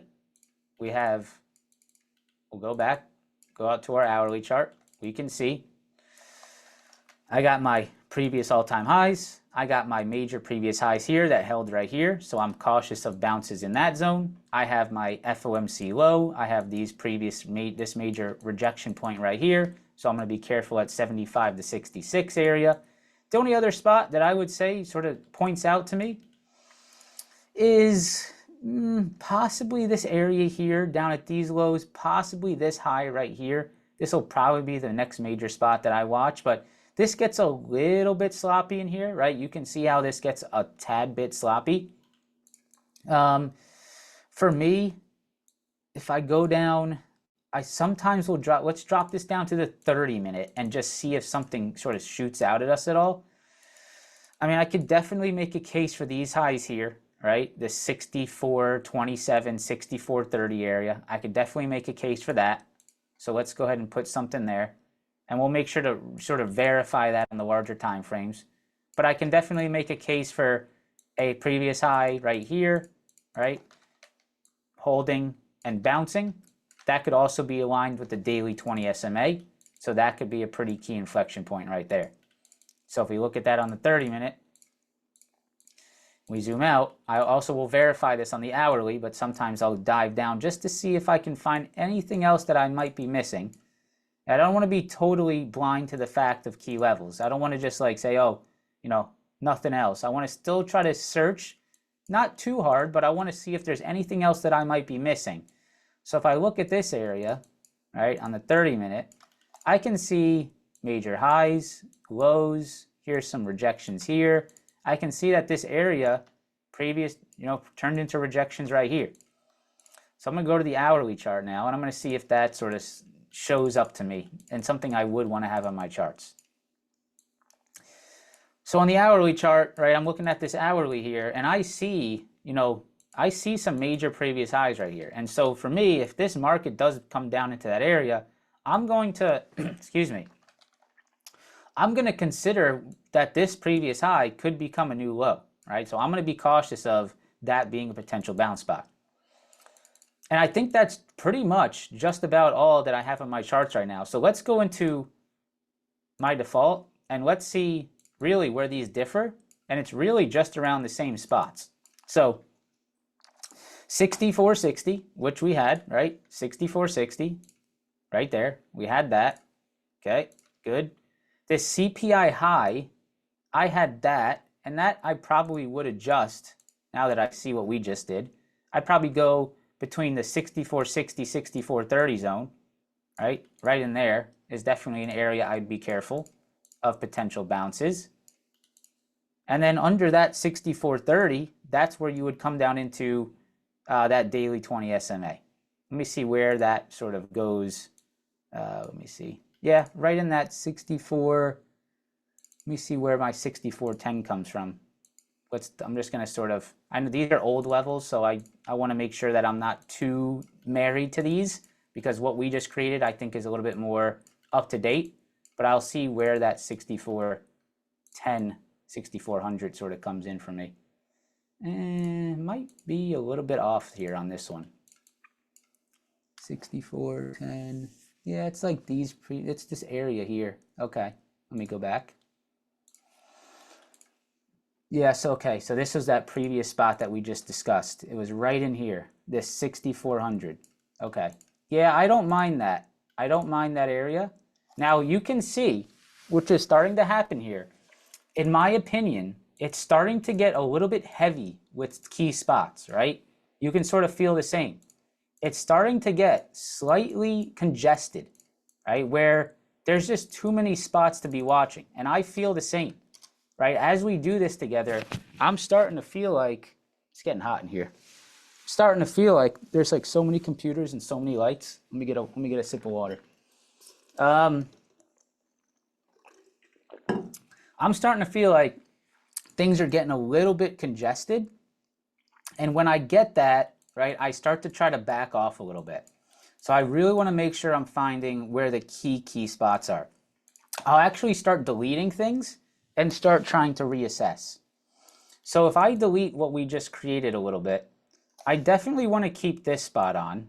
I like that. I definitely want to keep these spots on. I like that. And I definitely want to keep these lows here. So that's very clean. And I definitely want to keep these 63.75, 63.66 levels on. Hold on one second. I'm going to wipe my face. Bear with me. I don't even know how hot it is in this room.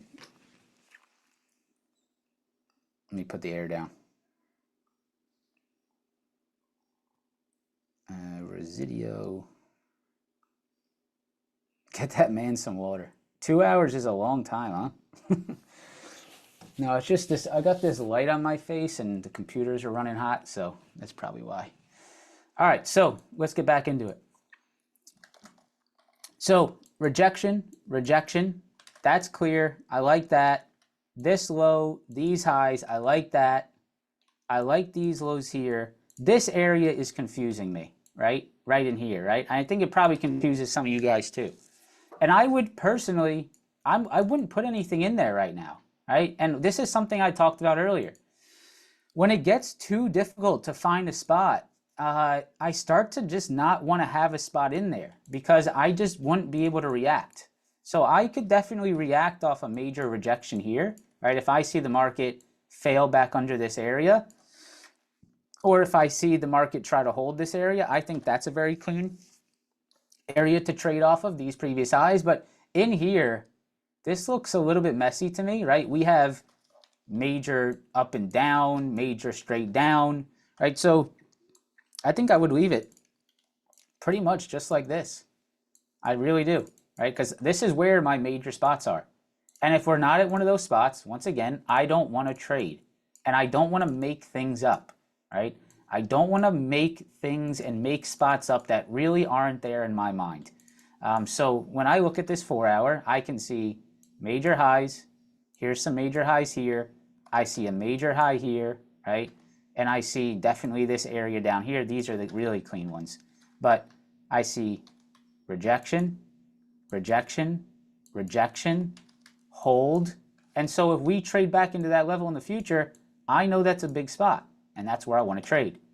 Now, if I go down to the hourly chart, I can get a little bit more granular, and you can see that's this area right here, which is very clean. I also want to look for these highs to trade at, and I also want to look for these previous highs to trade at, right? Very nice. And I think that's truly how I would keep it. Because anything else just gets sloppy, right? Because if I put a level here, right, you're going to be like, you know, Desi, I don't really see that. Sure, you got some lows here, but look what it did right there. And look what it's done right here. It's just sort of too sloppy to me. You can make a case for that CPI. Oh, you'll definitely make a case for the daily 20. I think you guys all know that. Daily 20, that's for another day. But daily 20, we obviously know that's there. And I think, you know, you can maybe make a case for like the lows on CPI, which is right in here. If you guys remember that, or sorry, is that PPI? Yeah, no, CPI. CPI upside, gave some back, popped, right? That was right around that 64.10 spot, which I do remember being historically a pretty big spot, but I just don't really know if that's that clean for me. So, and sometimes what I'll do, guys, is I'll put a level there, and then I'll extend it to the left, right? So I'll left click. So let's say it's just like right here. So I'll say, all right, this is CPI. This is a little low from CPI day. I'm going to go ahead and click on it, and I'm going to extend to the left. And then I'll zoom out, and I'll see if it makes sense, right? I'll see if it lines up with anything that I like. So I got 64.10, right? I know that was that low that we just analyzed, and I'll look over here and see, all right, is this make sense to me? And I still really don't see it, right? There's just too much noise around here. And I know that if there was noise here, there's going to be noise in the future, right? If this market was just chopping around this level back here, then I probably would expect chop here again. And that just makes me not want to trade at it, right? Simply put, I don't want to trade at that level. I don't want to get involved in the previous action that was hard to understand. I want to be trading at the levels that are clear previous highs that can turn into lows. All right, that's it. Let's go to the SPY. And what we'll do is, let's just keep going. Let's do it. Let's do it live. Let's do it fresh. And let's just bring these levels together. So daily chart, we know, right, this level is not going to be tested for quite some time, but we know, hey, previous highs are right back here. This is the previous all-time high. We're always going to put that on, 613. Yeah, let's just call it 613, right? Keep that on there. You know that's the previous all-time high from back in February 2025. So we'll keep that 613 there. Not going to be that important for today's lesson because we're not really trading back to that level. But let's go ahead and zoom out. And let's get onto the 1 hour chart here and see what spots I want to start marking up. So previous all-time highs on the SPY were right here, right? This was back from July 31st. July 31st, the high of this candle was 641.57 cents. 641.57 was previous all-time highs. So PATH, right? PATH, previous all-time highs. You can see right there. So I'm going to go ahead and put my green box at that level. Okay? Now, just so we can see really quickly, this is the exact low that came in on Thursday of last week, just so you guys know. 641.57 is the exact high. And what I'll do in that situation is I'll put a little zone there. And if it's near a whole number, you know, in this situation, I'd probably just put a 50-cent little buffer below it, 50 cent to $1, right? I like to maybe put it down to $1 buffer. So if I go out, the cues, the SPY, the 50-cent intervals are so important. So for example, what I'll do is I'll put a little 641.50 to 641 zone on my charts, right? And I'll just say, all right, anywhere between that 50-cent interval, I'm going to be a little bit careful of shorting the market, right? Because we just traded back down into a major previous all-time high, and we held it right there. So I probably don't want to short it into that, right? And you can see, I bet you we broke below that on the intraday for a little bit, but barely. I mean, it was actually from the pre-market, but you can see right here, you went down to a low of 641.40, right? And that's 17 cents below the all-time high. And this is why it's key, key levels, but also you want to make sure you have your demand zones built around them. So for me, 50-cent zone, right? I'll always put that on the charts. I'm not going to start just instantly taking plays at these levels. What do I need to see? I need to see, again, the break and retest below that previous key level, right? I need to see a major break and hold below it to then look for that, flip back lower. So at this point, when I look at this chart, what does this tell me? This tells me there is really no reason to short the market, right? That's what this tells me. There is no reason to short the market. Why? Because the market has been trading above previous all-time highs. There is no reason to be looking short if the market is holding above these highs, right? Why short back into previous all-time high? I don't typically understand that, right? At any point, this could just become another major low, right? So major low, could just continue to do this, right? And hold above previous all-time high. Now, if we break back below that, well, that could get interesting, right? If we break back below that. But for now, that's our key level that we'll start with there on the spot, okay?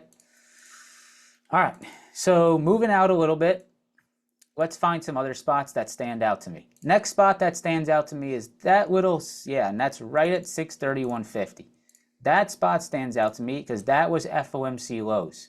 Now on the SPY, this lines up really damn nice. You can see right here on the SPY, take a look at this. Previous high, FOMC lows, right? Here's your little low that tried to hold. Here's a reclaim. Here's a hold. And look at that spot right there, 631.50. So that's good, right? I like that. 631.50, that's a spot on my charts, okay? Next,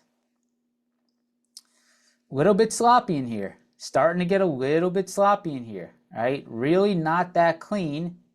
But I'm starting to see maybe this 635 spot. I could see this 635 spot. So right here at 635, I could see lows, rejection, lows that facilitated the next upside. So that's very clean right there, actually. 635. I like that, right? Why? Multiple touch points, very clean to understand. We have previous major lows, that when they failed, you can see right here. Look what happened at 635 when it failed previously. So look at this reaction right here. Right here. 635 on this day went from a support level to a rejection level. So you had support, support, support. Look at this right here. Rejection. When that happened, downside came in. You turned major previous lows into a rejection point that facilitated downside. So that was a key level that gave you reason to trade that day, right? You weren't short at 638. You weren't short at 636.50. You weren't short at 636.04. You were short on a break and retest below 635.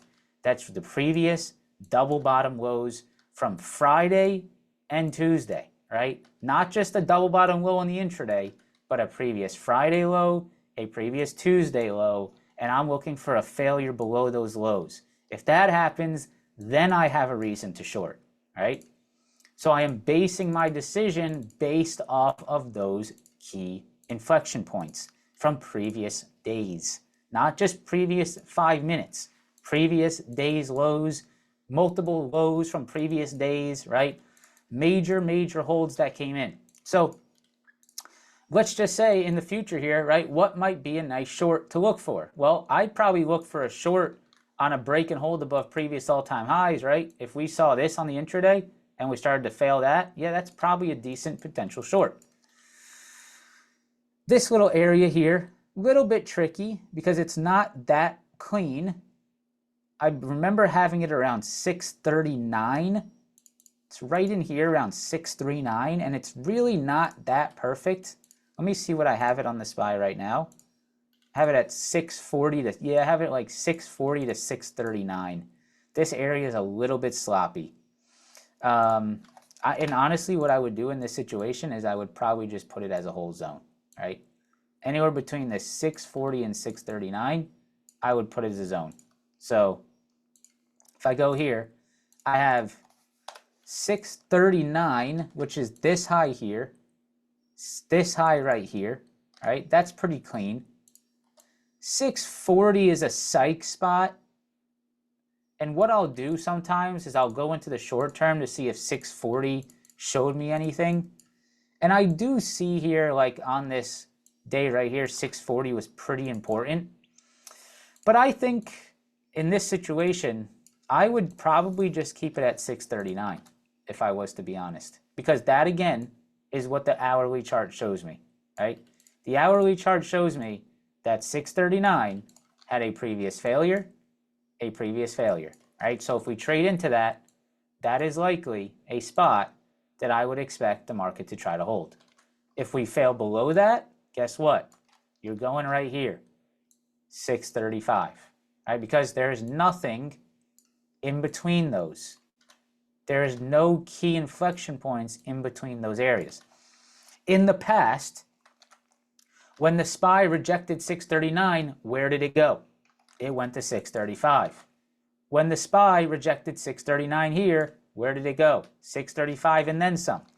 When the SPY rejected 639 here, where did it go? 635 and then some. When the SPY rejected 639 in the past, where did it go? 635.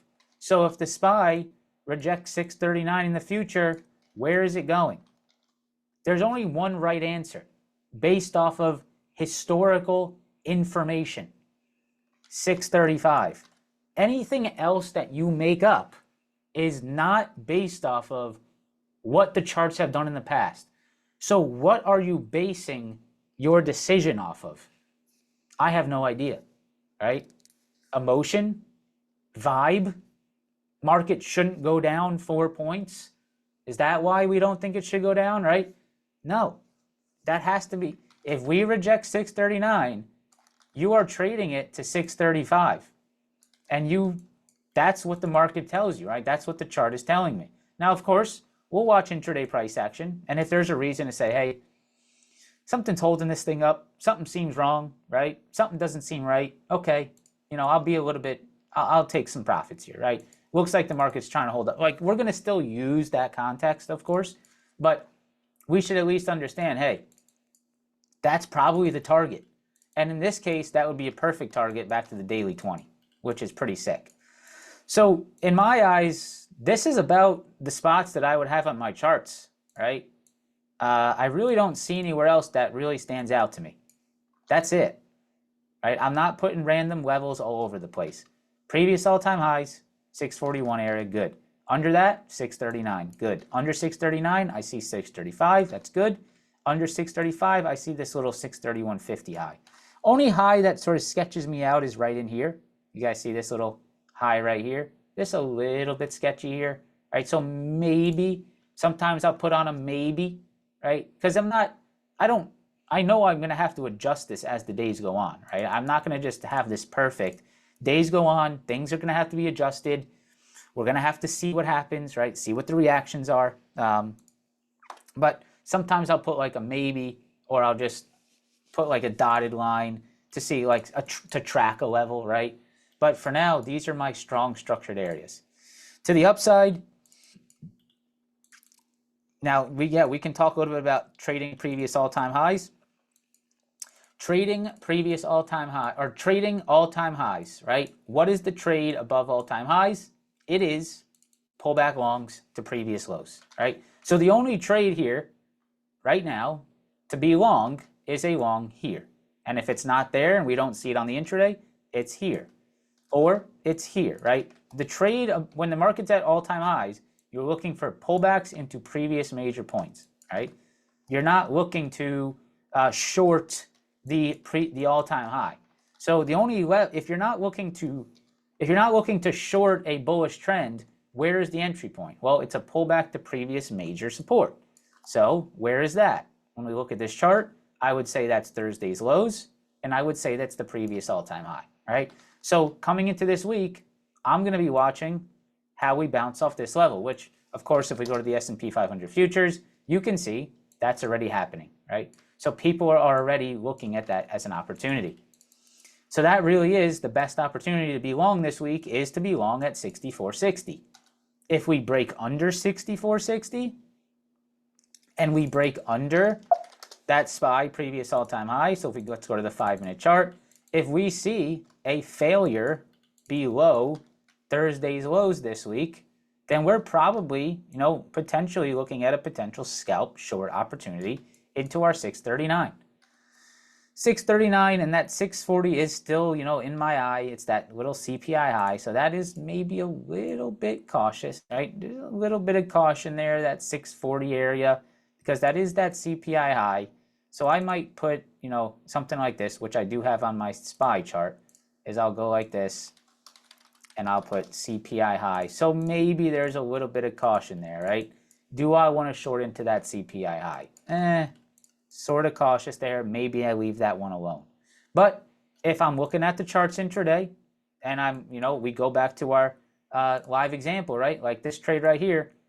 If I'm looking at my chart intraday and I'm seeing this right here, right, setting up, if I'm seeing this right here setting up right under previous all-time highs, then I might have to be taking that trade. If I'm seeing a nice rejection under previous all-time high, then I might be looking for that downside opportunity, right? All right. So we got our SPY levels, we got our ES levels. We're obviously going to redo these in the live stream tomorrow, so make sure to head over. We'll be there as well. You guys know that.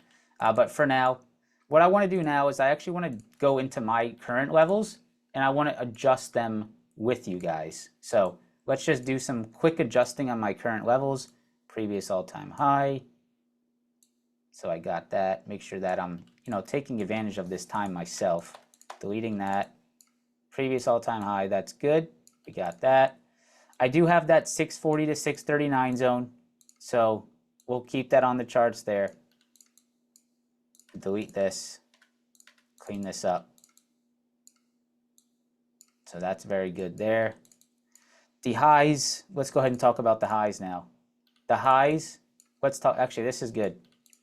So let's talk about some highs now. We were talking about lows, now let's talk about some highs. SPY, PPI high, right? That's right here, 645. That was the high on PPI. That was also the rejection on this Wednesday. See this Wednesday, 645? See these rejections right here? Take a look at this, right? Right there, 645. Look at that, really clean. So now, heading into next week, I got 645. I got previous all-time highs. And this is, I'm not going to get into this because this is for a whole nother day. NTZ, right? Not going to talk about this now. Market just opened. 645, 641.57. You have Thursday's highs, Thursday's lows. Now, what's my game plan here going to be? If the SPY is between Thursday's chop zone, I probably would expect lower than great probabilities, right? If we can break above Thursday's highs and above the PPI high, I could potentially look for a break and retest long, right? Or if we break under Thursday's lows and previous all-time high, I would look for a trade below it. What does that mean? That means all of this area is not to be traded in my eyes. This is what keeps me from trading in chop, right? I know where the high that I want to see break is, and I know where the low that I want to see break is. And if we break above a low or a high, I then execute my trade, right? That's that. Okay. Got our SPY levels, got our ES. Let's go. We're probably going to keep it there because we're at 8 o'clock, which I am getting pretty worn out. It's been a long lesson. The last thing that we're going to do, and I know, you know, you're going to hate me for this, but I am going to do it because I think that it's worth at least sharing with you. I'm going to run my snake oil salesman pitch for you. If you want to leave, you can head out. If you want to hear more about what I have to offer for you, I'm going to do it. So you're going to hate me for it. I feel a little bit sleazy doing it, but it's only right. I'm not going to shortchange myself. We do a lot of things, and if you want to learn, I know some of you are interested, so I'm not going to act like no one is. So just so you know, I went a little bit extra on this one, I'll be fully honest, but we don't do 2-hour sessions, so I'm going to be fully open with you. 2 hours is a lot. I don't typically do 2 hours. These are big, it's a lot. I can't see myself doing 2 hours on a 3 times a week basis. So we do 1 hour. 3 times a week, I do this with a small group of people, okay? Right now, it's around 90 people. We do, it's about 40 to 50 people. Actually, it's like 30 people that actually show up to the Zoom calls. And we do this to have exclusivity, keep it professional. It's not just another Discord community. This is a very small group that are motivated, that want to learn, that want to get a little bit more hands-on. That's the Insiders Mentorship. We do 3 live education sessions every week, similar to what we did today, but only an hour. So 3 of those, about 3 hours a week. We do a morning session similar to these charting sessions at 6:30 a.m. every single morning of the week, Monday through Friday.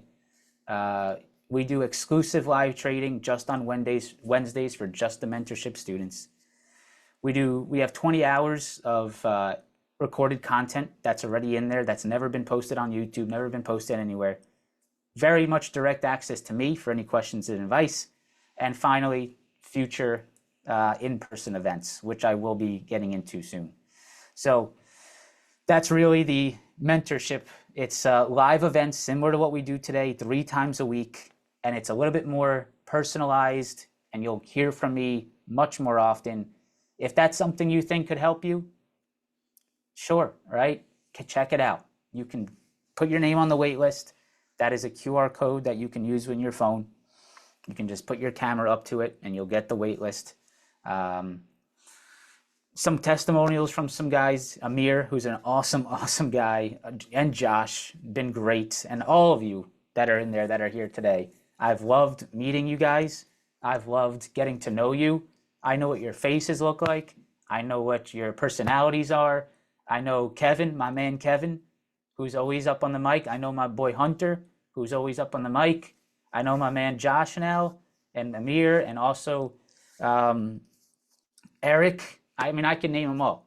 And I don't mean to shortchange anyone, but you guys that reach out to me, Zach, the ones that, you know, reach out and talk, right? And I actually get to meet you guys. It's awesome, right? And if you want to be a part of it, you know, females, Marsha, Stacy, yeah, Stacy. There you go, Stacy. I didn't even. I just know Stacy, but yeah, that was you who said it. Stacy, Marsha, Martha as well. There's a Marsha and a Martha. I mean, I know like the ones that you guys that talk to me, it sticks with me, right? And I love it. And I hope that it's helping some of you get to that next level, right?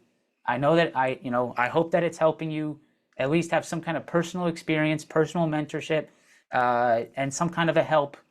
And, you know, that's really all I can hope. The last thing I'll say is I do not judge our performance off of P&L. I judge a performance on things that you can see in these testimonials. How you showed up, right? How you, right, gaining understanding, committing to charting your own levels. Not, hey, I joined the mentorship and I made $5,000. I know that's a short-term statistic. That's not important to me. I need people to say, I showed up to the mentorship and I'm starting to actually do things myself. And because this is not, do not think about this as something that it's like a Discord where you can listen to me trade live and make money from copying my trades. This is a, hey, I'm locking in. I'm tired of bullshitting myself, right? And I am actually going to learn how to do this. Not, hey, I'm going to join the mentorship so I can watch Desi trade live and copy his trades. That is not what this is. You're not going to find it. It's not in there. There's no live trading. That's in the Discord. Wednesday, I do it solo with the mentorship. That's just an added benefit to those people that did commit themselves, but this is not some kind of a live trading, copy my trade environment. This is a, hey, I actually want to learn something, and that's why we do it, right? So I'm going to stop there. I don't want to get too salesy on you. That's not my vibe. I feel weird doing it. You guys know I'm not really a pushy sales guy. I don't want to shortchange myself, like I said, because I do put a hell of a lot of work into this. And you guys that are in it know that I don't miss days. I show up every day. I try my best. So I do want to at least let you guys know about what I offer and what I can do to help you down your goals and down your trading career, right? And I am a genuine guy that is willing to help at the core of it. And if you don't like it, you know, that's fine, right? Not every mentor out there is good for you. But I will tell you that I will definitely attempt to help. That's me, right? So that's going to be it for our session today. I hope you did enjoy it. I hope you learned something. There's obviously hours and hours and hours we could be here. We could be here for the next 6 months. And that's, you know, hey, that's why I did the mentorship, right? And there you go again with the sales. But it's a never-ending process where we show up 3 times a week and we continue to build off this education, right? It's not like, hey, I joined one session and that's going to be it. But I am building off of these events and I'm building off this education, and I'm, you know, going to continue to improve myself through these events, right? So that is that. Let me go ahead and see if my camera is dead. It's not. Thank you guys. Sincerely, I hope you enjoyed it. A lot of you guys showed up. It's pretty awesome seeing all the faces in here. I hope to do more of these. Probably not very often, but maybe once a month, once a quarter for free, just to, you know, bring together the supporters. And you guys are really good supporters, obviously. So shout out mentorship guys, shout out Discord guys, shout out live stream guys and girls, obviously. Thank you guys for all the support. I mean, I'm going to get off before I start crying because I'm an emotional guy and I think this is awesome, man. So thank you guys so much. And I will see you guys tomorrow morning. Peace and love.